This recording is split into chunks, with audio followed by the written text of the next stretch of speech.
কলকাতা থেকে আমার কলেজের ৩ জন সহপাঠী বন্ধু এসেছিল আমাদের গাঁয়ে বেড়াতে। তাদের নিয়েই আমি সেদিন বিকেলে গিয়েছিলাম গাঁ ছাড়িয়ে মাইল দেড়েক দূরে ওই ময়ূরাক্ষী নদীর তীরে। ওখানকার ময়ূরাক্ষীর দুই তীরের শোভা বড়ই নয়ন মুগ্ধকর। ভেবেছিলাম সন্ধ্যার কোল অবধি নদীর ধারে বসে গল্পগুজব করে তারপর বাড়ি ফিরব। অন্ধকারে মাঠের মধ্যে আসতে পথে সাপখোপের সম্মুখীন হতে পারে এই ভয়ে বাবার ৫ সেলের টর্চটা সঙ্গে এনেছিলাম। গরমকাল, সন্ধে 6:30তেও তখন অনেক বেলা, প্রায় 6:30 হবে তখন। আমরা 4 জনে কবিগুরুর একটা গান নিয়ে আলোচনা করছি।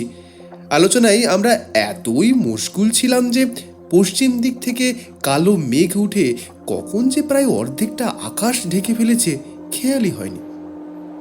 হঠাৎ ঝড় উঠতে খেয়াল হলো। আমরা ধর্মর করে উঠে পড়ে একরকম ছুটতে ছুটতে বাড়ির পথে হাঁটা দিলাম। আমি জানি এই 1.5 মাইল পথের মধ্যে কোনো ঘর বাড়ি নেই, অর্থাৎ বৃষ্টির হাত থেকে শরীর বাঁচাবার কোনো আশ্রয়ই নেই।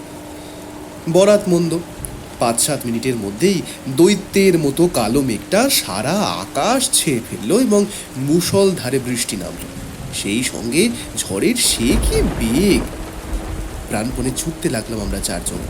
ছুটতে ছুটতেই আমার খেয়াল হয়ে গেল যে আর একটু এগোলেই আমাদের ডান পাশে পড়বে একটা পুরো কালী মন্দির। সেখানে গিয়ে উঠলে ঝড় বৃষ্টির হাত থেকে অন্তত বাঁচা যেতে পারে। কিন্তু সন্ধ্যার পর ওই মন্দিরের ধারে কেউ কাছে ঘেঁষে না। আমারও মন চাইছিল না ওদিকে যাওয়ার। গায়ের অন্য শহরের মতো ওই মন্দিরের প্রতি আমার মনে ভয় আছে। অবশ্য ভয়ের কোনো কারণ আজ পর্যন্ত কিছু ঘটেনি কারো ক্ষেত্রে। ভয়টা কেবল সংস্কার বসে। তবুও আমি যদি একা থাকতাম তাহলে হয়তো একা থাকার জন্যেই ওই মন্দিরে যেতে সাহস পেতাম না। কিন্তু আমরা রয়েছি 4 জন, সঙ্গে 5 সেলের টর্চ। অযথা ভয় পাওয়ার কোনো কারণই নেই। তাই মনে সাহস পেয়ে আমি বন্ধুদের নিয়ে ভিজে গোবর হয়ে ওই পুরো মন্দিরটা চাতালে গিয়ে উঠলাম। বেশ বড় সড়ো মন্দির। মন্দিরের দুপাশে ও পিছনে আরও খানচারেক ঘর আছে। এই মন্দির ছিল একজন তান্ত্রিকের। ঘরগুলির মধ্যে একটাতে নাকি মায়ের ভোগ রান্না হতো, অন্য ঘরগুলিতে চেলা চামুন্ডাদের নিয়ে তান্ত্রিক বাস করত। মন্দির ও ঘরগুলির কিছু কিছু অংশ এখন ভেঙে পড়েছে। দেওয়ালের ছাদে গাছপালা গজিয়েছে। মন্দির প্রাঙ্গণ লতা গুল্মে ঝোপঝাড়ে আবৃত। এমন মুষলধারে বৃষ্টি না নামলে আমি কখনোই পুরো মন্দিরে আশ্রয় নিতাম না। এখন মাত্র সন্ধ্যা রাত, কিন্তু জায়গাটার পারিপার্শ্বিক পরিস্থিতি দেখে মনে হচ্ছে যেন এখন মাঝরাত।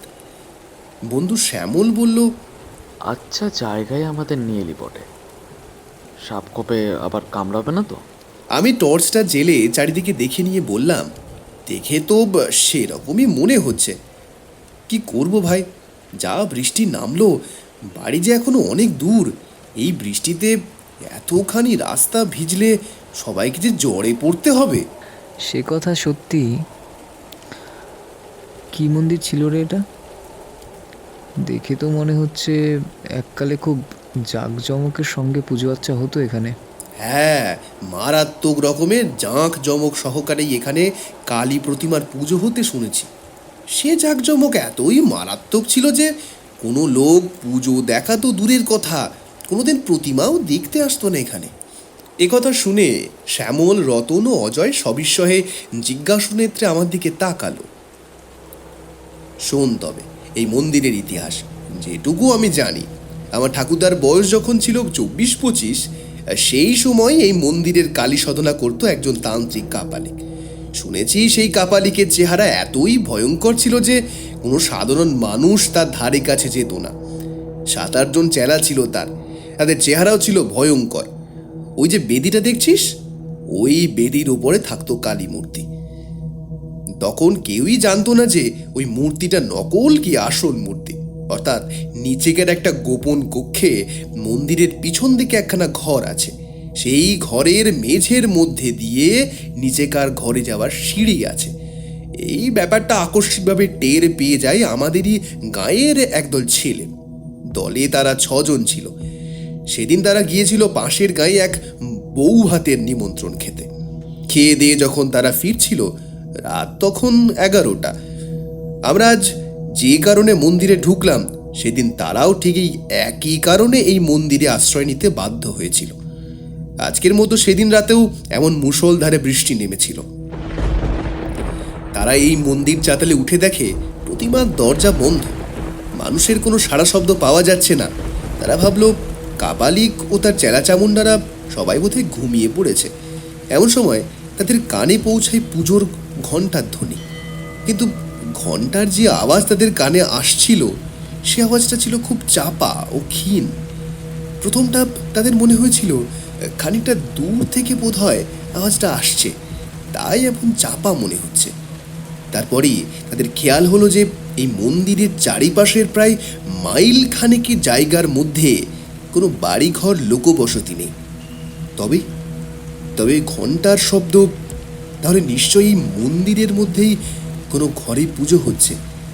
একথা মনে হতেই ওই 6 জন ছেলে উঠে দাঁড়ালো। ওদের মধ্যে 3 জনের টর্চ ছিল। একজন বলল, চল না, ভেতরের দিকটা একবার চুপি চুপি গিয়ে ঘুরে দেখে আসি কোথায় কি পুজো হচ্ছে। যতগুলো ঘর ওই মন্দিরের ভেতরে ছিল, সব ঘরের দরজায় তালা বন্ধ দেখল। ছেলেরা প্রত্যেকটি দরজার গায়ে কান দিয়ে বুঝল, না, এসব ঘরের মধ্যে কোনো আওয়াজ নেই। তবে ঘণ্টার শব্দ আসছে কোত্থেকে। তারপর তারা মন্দিরের পিছন দিকে যেতেই তাদের মনে হলো যেন ঘণ্টার আওয়াজটা এখানে স্পষ্ট। টর্চের আলোয় দেখলো সেখানে একটা ঘর রয়েছে এবং ঘরের দরজাটাও আধখোলা অবস্থায় রয়েছে। ছেলেরা এবার আরও হুঁশিয়ার হলো। ঘরটার মধ্যে কোনো লোকজন থাকতে পারে বলে তাদের মনে সন্দেহ হওয়ায় তারা অন্ধকারের মধ্যে গা মিশিয়ে নিশ্চুপে অনেকক্ষণ অপেক্ষা করলো। কিন্তু এই ঘরটাও জলশূন্য রয়েছে। এ ব্যাপারে শেষ পর্যন্ত নিশ্চিত হয়ে তারা সকলে ধীরে ধীরে ওই কক্ষে প্রবেশ করল। ভেতরে কি আছে এটাই তারা দেখতে চায়। কিন্তু ঘরটার মধ্যে ঢুকতেই ঘণ্টার শব্দ আরও স্পষ্ট হয়ে উঠল। এবার তারা বুঝলো ওই ঘরের মধ্যেই ঘণ্টার ধ্বনির রহস্য লুকিয়ে আছে। টর্চের আলোয় তারা মেঝেতে একটা বিরাট চৌকো ভারী লোহার পাত দেখতে পেল। লোহার পাতটা দেখে তাদের মনে কেমন যেন সন্দেহ জাগলো। খুব সন্তর্পণে পাতটার দিকে এগিয়ে একজন সেটা টেনে সরাবার চেষ্টা করলো। কিন্তু সেটা এত ভারী, একজনের পক্ষে টেনে সরানো সম্ভব নয়। তখন তারা করলো কি, 4 জনে ধরে সেটাকে এমন সাবধানে টানতে লাগলো যাতে কোনো রকম শব্দ না হয়। খানিকটা টানতেই একটা গর্তের মুখ তারা দেখতে পেল এবং সেই ঘণ্টার শব্দ একেবারে স্পষ্ট হয়ে উঠল। বুঝলো এই ঘরের নিচেকার কোনো চোরা কুঠুরিতে ঘণ্টা বাজছে এবং সেই ঘরে যাওয়ার এটাই হলো গুপ্ত দ্বার। ছেলেরা রহস্যের গন্ধ পেল। এমন গুপ্ত কক্ষে পূজা আর্চা করার কারণ কি? নিগূঢ় কারণ নিশ্চয়ই কিছু একটা আছে এবং সে কারণ জানবার জন্য তাদের সকলকার ডান পিঠে মন আনচান করে উঠল। তারা সেই লোহার পাতটাকে আরও খানিকটা সরিয়ে গুপ্ত দ্বার সম্পূর্ণ উন্মুক্ত করে ফেলল। তাদের নজরে পড়ল কয়েকটা ধাপ সিঁড়ি সোজা নিচের দিকে নেমে গিয়ে ডান দিকে বেঁকে গেছে। গুপ্তকক্ষে যে আলো জ্বলছে তারই আলোয় আলোকিত হয়ে আছে সিঁড়ির মাকের মুখটা, ফলে সমস্ত সিঁড়িটায় মোটামুটিভাবে দেখতে পাওয়া যাচ্ছে। অতঃপর ছেলেরা মুহূর্তকালের জন্য একবার চুপি চুপি যুক্তি করে স্থির করে নিল যে তারা নিঃশব্দে সিঁড়ি বেয়ে খানিকটা নিচে নেমে দেখে আসবে কী ধরনের পুজো হচ্ছে ওখানে, যে পুজোর জন্য এত গোপনীয়তার প্রয়োজন। সিঁড়ির সেই বাঁক অবধি নেমে ছেলেরা সন্তর্পণের ডান দিকে দৃষ্টিপাত করে যা দেখতে পেল তাতে তারা ভয়ে বিস্ময়ে একেবারে হতবম্ব হয়ে গেল। তারা দেখল দরজা জানলাবিহীন মাঝারি আকারের একখানি ঘর। ঘরখানার একপাশে 1.5 হাত লম্বা এক কালী প্রতিমা, সামনে এক ভয়ঙ্কর দর্শন তান্ত্রিক কাপালিক পূজায় মগ্ন। তার আশেপাশে চেলা চামুন্ডা দাঁড়িয়ে আছে। তাদের মধ্যে 2 জন একটি 10-12 বছরের বালককে ধরে আছে, আর একজনের হাতে রয়েছে একটি তীক্ষ্ণ ধার খড়গ। এছাড়া ঘরখানার একটি কোণে জড়ো করা ছিল কয়েকটি সুতীক্ষ্ণ বর্ষা এবং আরও গোটা 4 খড়গ। ছেলেরা বুঝল এই মন্দিরের আসল পূজা এখানেই হয় এবং নরবলি পর্যন্ত হয়ে থাকে।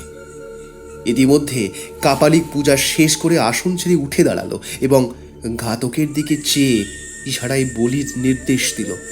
ইশারা পেয়ে ঘাতক খানাটাকে শক্ত করে বাগিয়ে ধরলো, আর সেই চেলা দুজন বালকটিকে নিয়ে এগিয়ে গেল প্রতিমার সামনে। এর পরের অমানসিক মর্মান্তিক দৃশ্যটি দেখবার জন্যে গায়ের সেই ছেলেরা আর সেখানে অপেক্ষা করেনি। কোনো সুস্থ মানুষের পক্ষেই এই দৃশ্য দাঁড়িয়ে দেখা সম্ভব নয়। ওই অসহায় বালকটিকে বাঁচাবার জন্য সে সময় ছেলেগুলোর মনে প্রচণ্ড একটা উত্তেজনা জেগে উঠেছিল বটে, কিন্তু তারা বুঝেছিল বাধা দিতে গেলে ওই সশস্ত্র দুর্ধর্ষ কাপালিকগণের হাতে তাদেরই মৃত্যুবরণ করতেই হবে। কিন্তু তারা বুঝেছিল যে বাধা দিতে গেলে ওই সশস্ত্র দুর্ধর্ষ কাপালিকগণের হাতে তাদের মৃত্যুবরণ করতেই হবে। তাই তারা আবার চুপি চুপি ওপরে উঠে এসে লোহার পাতটা আগেকার মতোই চাপা দিয়ে রেখে গায়ে ফিরে গিয়েছিল। কিন্তু ওই হিংস্র নরঘাতক কাপালিকদের কথা তারা ভুলতে পারল না। ওই কাপালিকরা ইতিপূর্বে কত যে শিশু হত্যা নরহত্যা করেছে তার হয়তো ইয়ত্তা নেই। তবে ওইসব বলি ওরা ছেড়ে চুরি যাবার অপবাদের জন্য আশেপাশের গাঁ থেকে জোগাড় করতো না। তা যদি করতো তাহলে আমাদের গাঁয়ের মধ্যে ভীষণ একটা হইচই পড়ে যেত, কিন্তু সেরকম কিছু শোনা যায়নি কোনোদিন। ওরা নিশ্চয়ই কোনো দূর দেশ থেকেই বলি জোগাড় করত। যাই হোক, ভবিষ্যতে আর যাতে তারা কোনো মানুষ খুন করতে না পারে, ছেলেরা তার যথার্থ প্রতিকার করবার জন্য বদ্ধপরিকর হয়ে উঠল। নির্জনে অনেকক্ষণ ধরে যুক্তি করে তারা স্থির করলো যে ওই কাপালিক ও তার চেলাদের সকলকে তারা হত্যা করবে, এবং কিভাবে হত্যা করবে তারও একটা সাংঘাতিক উপায় স্থির করে ফেলল। 3-6-7 পরই একদিন রাত 10টা নাগাদ তারা আবার এই মন্দিরের নিকটে এসে পৌঁছালো। তাদের সঙ্গে বড় বড় টিনের 2 টিন পেট্রোল। এসব ব্যাপার তখনও পর্যন্ত তারা গাঁয়ের কোনো লোককেই জানায়নি, জানিয়েছিল কাপালিকদের হত্যা করার পরে। মন্দিরের কাছাকাছি বড় একটা ঝোপের আড়ালে লুকিয়ে অনেকক্ষণ পর্যন্ত তারা মন্দিরটার দিকে তীক্ষ্ণ দৃষ্টি রেখেও কোনো জনমনীষী সাড়া শব্দ পেল না। তখন তারা নিঃশব্দে মন্দিরের চালাতে গিয়ে উঠল। তারপর পিছন দিকের সেই ঘরখানার কাছে যেতেই তাদের কানে ঘণ্টার চাপা আওয়াজ ভেসে এলো। এতক্ষণে তারা নিশ্চিন্ত হতে পারল, যাক, পুজো হচ্ছে এবং কাপালিকেরা তাহলে এই পুজোর ঘরেই আছে। অতঃপর তারা এসে হাজির হলো সেই গুপ্তদ্বারের নিকট। তাদের এর পরের কার্যকলাপ অত্যন্ত ক্ষিপ্রতার সঙ্গে শেষ হলো। একজন একটু তফাতে সরে গিয়ে দেশলাইয়ের কাঠি চেলে একটা কাগজ ধরালো, আর অন্যদিকে অন্য ছেলেরা লোহার পাতটা সরিয়ে ফেলেই সেই গুপ্ত গহ্বরের মধ্যে 2 টিন পেট্রোল সম্পূর্ণ ঢেলে দিল। তারপর সেই জ্বলন্ত কাগজের টুকরোটা ভেতরে ফেলে দিতেই দপ করে গহ্বরের মধ্যে করাল অগ্নি জ্বলে উঠল, এবং সঙ্গে সঙ্গে গুপ্ত কক্ষের দরজাটাও তারা আবার বন্ধ করে দিল সেই লোহার পাতটা দিয়ে। ততক্ষণে গুপ্তকক্ষের মধ্যে কাপালিকদের বিভৎস অন্তিম চিৎকার শুরু হয়ে গিয়েছে, কিন্তু সে চিৎকার অতি অল্পকালের মধ্যেই থেমে গেল। প্রচণ্ড নিস্তব্ধতা নেমে এলো। তারপর শত্রু ধ্বংস করে ছেলের দল বীর বিক্রমে গাঁয়ে ফিরে গিয়ে সকলের কাছে প্রকাশ করেছিল তাদের দুঃসাহসিক কাণ্ড কারখানার কথা। শুনে গাঁয়ের লোক স্তম্ভিত হয়ে গিয়েছিল। কিন্তু এই মন্দিরের ধারে কাছে আগেও যেমন কেউ আসতো না, কাপালিকদের মৃত্যুর পরও কেউ কোনোদিন শখ করে এদিকে আসেনি। সেদিন সে ছেলেরা যেমন এসেছিল, আমরা আজ যেমন এলাম, তেমন নিতান্ত দায়ে পড়ে হয়তো কেউ কদাচিৎ এদিকে এসে থাকতে পারে। গল্প শেষ করে আমি চুপ করতেই অজয় বলল, এমন কাণ্ড! অপর 2 বন্ধু নীরব। হঠাৎ ভয়ে আমার সারা দেহ শিউরে উঠল, সর্বশরীর কুঁকড়ে গেল আমার। হ্যাঁ, বেশ স্পষ্টই শুনতে পাচ্ছি ঘন্টার শব্দ, যদিও খুব চাপা, তথাপি সাংঘাতিক রকমের স্পষ্ট যেন। সেই বহুকাল আগেও যেমন ছিল, এখনও তেমনি এই মন্দিরের চারিপাশে প্রায় মাইল খানেক জায়গার মধ্যে কোনো ঘর বাড়ি নেই। তবে কোত্থেকে আসছে এই ঘন্টার শব্দ? সেই গোপন কক্ষে আবার কি কোনো নতুন কাপালিক আশ্রয় নিয়েছে? মন্দিরের যা পুরো অবস্থা, তাতে নিঃসন্দেহে বলা যায় এখানে কোনো লোক বাস করে না। মন্দিরের সর্বত্র ধুলো, বালি, শুকনো পাতা, কাঠিকুটিতে ভর্তি। দেওয়ালের ফাটলে গাছপালা জন্মেছে। লোকে বাস করলে মন্দির চাতালে এমন 1 ইঞ্চি পুরো ধুলোবালিও জমে থাকতো না, শুকনো কাঠিকুটিও পড়ে থাকতো না। তবে এই ঘন্টার আওয়াজ আসছে কোথা থেকে? এই মন্দিরের মধ্যে থেকেই আসছে, তাছাড়া আবার কোথা থেকে আসবে? শ্যামল, অজয় আর রতন, এদের কানেও পৌঁছেছে ঘন্টার শব্দ। অজয় দুই ভ্রু কুঁচকে সন্দিগ্ধ কণ্ঠে বলল, ঘন্টার আওয়াজ আসছে না? সেই অন্ধকারের মধ্যেও দেখতে পেলাম অপর বন্ধু জলজলে চোখে আমার মুখের দিকে তাকিয়ে আছে। অজয় হচ্ছে পয়লা নম্বরের ডান পিটে ছেলে, অত্যন্ত সাহসী। সে আমাকে শুধালো, এই ঘন্টার আওয়াজ কোত্থেকে আসছে বলে মনে হয় তোর? আগে তো কাছাকাছি কোনো ঘর বাড়ি ছিল না শুনলাম, এখন? না, এখনও তেমনি। মাইল খানেকের মধ্যে বাড়িঘর কিছুই নেই। ক্ষণকাল ভাবলো অজয়, তারপর পুনরায় বলল, তাহলে কি আবার কেউ বা কারা সেই ঘরে ঠাকুর প্রতিষ্ঠা করে পুজো করছে? অবশ্য দেখে শুনেও তো মনে হচ্ছে না 20 বছরের মধ্যেও এখানে কোনো লোক বাস করছে। যাই হোক, ব্যাপারটা না দেখে ছাড়ছি না। আওয়াজ শুনে মনে হচ্ছে এই মন্দিরের মধ্যে থেকেই আওয়াজটা আসছে। চল তো, সেই ঘরটার মধ্যে নিয়ে চল আমাকে। যে ঘরটায় বলছিলি লোহার পাতে ঢাকা গুপ্ত পথ আছে। সে ঘর তো আমি জানি নে, তবে শুনেছি পিছন দিকে। দেখি চল। আমার সেদিকে যাওয়ার মোটেই ইচ্ছা ছিল না, কিন্তু পাছে শহরের বন্ধুদের কাছে আমি ভীরু কাপুরুষ প্রতিপন্ন হই, সেই ভয়েতেই আমাকে ওদের নিয়ে যেতে হলো। মন্দিরের পিছন দিকে পৌঁছাতেই ঘণ্টার আওয়াজ স্পষ্ট হলো। ভয়ে থরথরিয়ে কেঁপে উঠলাম আমি। কম্পিত গলায় বলে উঠলাম, হ্যাঁ হ্যাঁ, সেই ঘরেতেই ঘণ্টা পাচ্ছে, কোনো ভুল নেই। আবার কারা এলো? হ্যাঁ, আবার কারা এলো? আমি ভীত হয়ে পড়েছি। অজয় বোধহয় টের পেয়ে বলল, কি রে বিপিন, তুই কি ভয় পাচ্ছিস? না, ভয় পাবো কেন? হ্যাঁ, তবে তবে ভাবছি কোনো নরবলি হচ্ছে না তো। দেখা যাক না কি হচ্ছে। আমি বুঝতে পারলাম রতন বা শ্যামলেরও এসব ব্যাপারে উৎসাহের অভাব রয়েছে। ওরা দুজনও কেমন যেন মিমিয়ে রয়েছে। আমার মতোই অবস্থা আর কি। ভীতু কাপুরুষ প্রতিপন্ন হতে চায় না বলেই নিরুত্তরে এগিয়ে চলেছে। অজয় আমার কাছ থেকে আগেই টর্চটা নিয়েছিল। টর্চের আলোয় দুই পাশ দেখতে দেখতে সে এগিয়ে চলেছিল। সে কটা ঘর দেখলাম, যে কটা ঘর দেখলাম, কোনো ঘরেরই দরজা জানলা নেই। সব উইয়ে নষ্ট করেছে আর ভেঙে চুরে পড়েছে। সর্বত্র ধুলো, বালি, নোংরা ইত্যাদি ভরা। এখানে কোনো লোকের যাওয়া আসা থাকলে এই পুরো ধুলোর ওপর পায়ের দাগ নিশ্চয়ই থাকতো। কোনো পদচিহ্ন নেই, এমনকি কোনো জন্তু জানোয়ারের পর্যন্ত না। শুধু আমরাই কজন সুস্পষ্ট পদচিহ্ন ফেলে এগিয়ে চলেছি। অসম্ভব, এখানে কোনো মানুষ থাকতে পারে না। কথাটা আচমকা বলল অজয়। তবে আমি আর শ্যামল দুজনে একই সঙ্গে প্রশ্ন করে বসলাম। অজয় বলল, তবেটা যে কি সেটাই তো জানতে যাচ্ছি। আমরা সেই ঘরটার মধ্যে এসে হাজির হলাম। মুখে চোখে মাকড়সার জালের স্পর্শ পাওয়া গেল। এই ঘরের লোকেরা যাওয়া আসা থাকলে কি এমন মাকড়সার জাল ছড়িয়ে থাকতো? এবার উজ্জ্বল টর্চের আলোয় মেঝের দিকে তাকিয়ে দেখতে পেলাম একটা বিরাট মূর্ছে ধরা লোহার পাত পড়ে রয়েছে।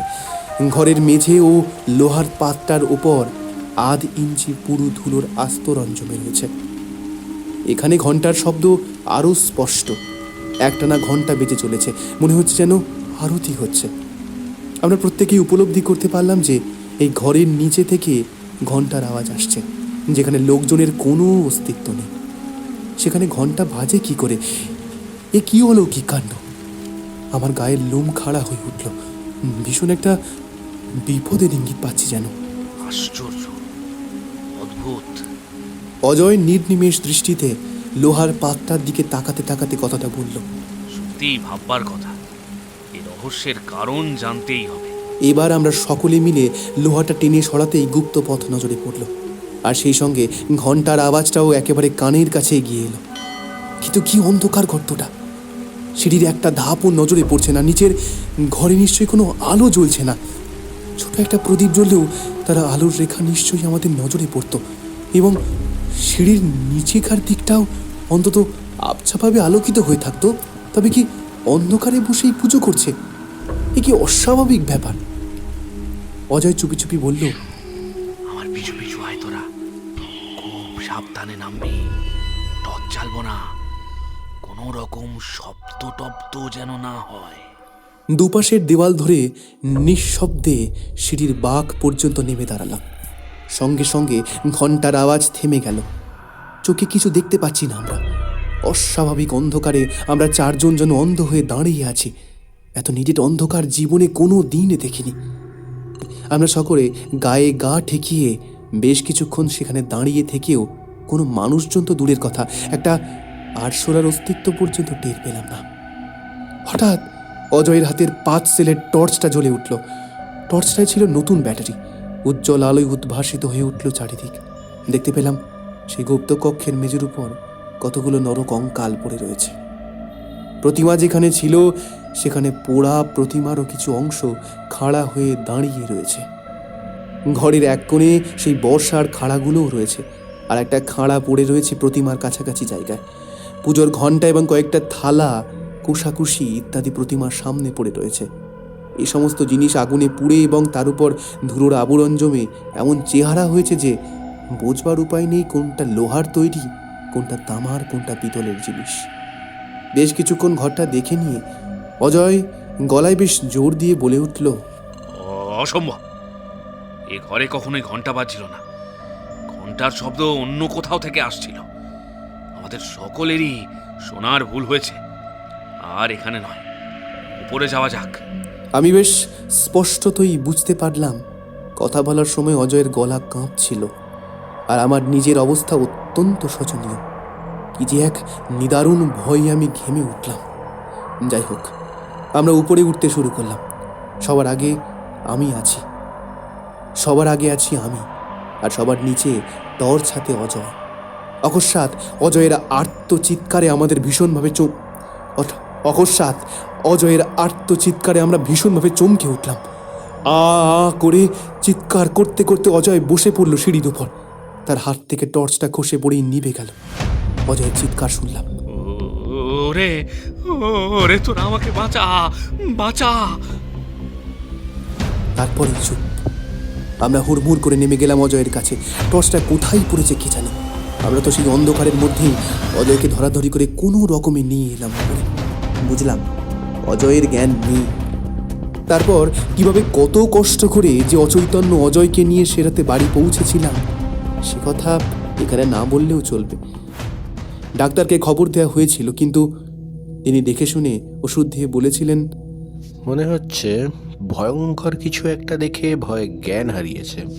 ডাক্তারের কথা সত্য প্রমাণিত হলো অজয়ের জ্ঞান ফেরার পর তার মুখ থেকে সব কথা শুনে। জ্ঞান অবশ্য ঘণ্টা দুয়েকের মধ্যে ফিরেছিল, কিন্তু সে মোহাচ্ছন্নের মতো ছিল পরদিন বেলা প্রায় 8টা অবধি। বেলা 10টা নাগাদ তাকে বেশ খানিকটা সুস্থ মনে হতে আমরা গত রাতের ঘটনাটার কথা তার কাছে জানতে চেয়েছিলাম। উত্তরে সে বলেছিল যে তার মনে হয়েছিল একজন ভীষণ দর্শন কাপালিক এক হাতে তাকে চেপে ধরে অন্য হাতে ধারালো খাঁড়া তুলে তার গলায় একটা কোপ বসিয়ে দিয়েছিল। তাই অমনভাবে সে চিৎকার করে উঠেছিল। তার মুখে এ কথা শুনে তখনই গায়ের প্রায় 20-25 জন যুবক সেই পোড়ো মন্দিরের উদ্দেশ্যে রওনা হয়ে পড়ল। শ্যামল, রতন আর আমি আগে চললাম। সকলের মনেই সেই ঘরটা দেখার তীব্র আগ্রহ। দিনের বেলা বেশ ভালোভাবেই দেখাশোনা যাবে। এতকাল কারো মনে কোনো আগ্রহ জাগেনি। আজ এত বছর পর একটা অস্বাভাবিক ঘটনা ঘটে যাওয়ায় গাঁয়ের আজকালকার তরুণ যুবকেরা কৌতূহল দমন করতে পারল না। দিনের বেলা হলেও সেই পাতাল কক্ষ অন্ধকারাচ্ছন্ন থাকবে অনুমান করে আমি গোটা 4-5 টর্চ নিয়ে যাওয়ার পরামর্শ দিয়েছিলাম, কিন্তু কার্যক্ষেত্রে দেখা গেল প্রায় 10 টর্চ নিয়ে এসেছে।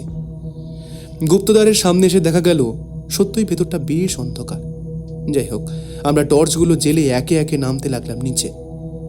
সিঁড়ির শেষ প্রান্তে নেমে আমার টর্চটা পেয়ে গেলাম, কিন্তু এ কি, এখানে একটা নরকঙ্কাল এলো কি করে? দেখে শিউরে উঠলাম। বেশ মনে আছে, এখানে সিঁড়ির গোড়ায় তো কোনো কঙ্কাল ছিল না। কঙ্কালগুলো তো সবই দেখেছিলাম ঘরের মেঝের উপর এদিক ওদিক পড়েছিল। আরে আরে পায়ের কাছে বিরাট একখানা খাড়া পড়ে রয়েছে দেখছি।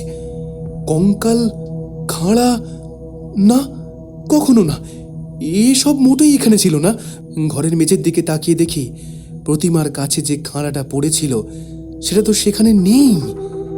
সবগুলো টর্চের আলোয় ঘরখানা প্রায় সাদা হয়ে গেছে। অবাক চোখে ঘরের মধ্যে যা যা যা যা রয়েছে সেই সব লক্ষ্য করছে, কিন্তু আমার নজরে যা পড়ছে তা আশ্চর্য, অতি আশ্চর্য। একেবারে অলৌকিক ব্যাপার। প্রতিমার কাছে যে খাঁড়াটা পড়েছিল সেখানে খাঁড়াটা নেই বটে, কিন্তু সেই জায়গাটায় খাঁড়ার ছাপটা জল জল করে যেন জ্বলছে। বহুকাল ধরে ঘরের মেঝে ও জিনিসপত্রের উপর বেশ পুরো একটা ধুলোর আস্তরণ জমেছিল, কাজেই সেখান থেকে খাঁড়াটা উঠে আসার জন্যই অমন সুস্পষ্ট ছাপটা দেখা যাচ্ছে। আর ওখানকার ওই খাঁড়াটায় যেখানে এসে পড়েছে এ বিষয়ে আমার মনে কোনো রকম সন্দেহ রইল না। শুধু খাঁড়াটাই নয়, ওই একই রহস্যজনক উপায়ে কঙ্কালটাও যে ঘরের মেঝে থেকে উঠে এসেছে এখানে, সে বিষয়েও আমার মনে স্থির বিশ্বাস জন্মালো।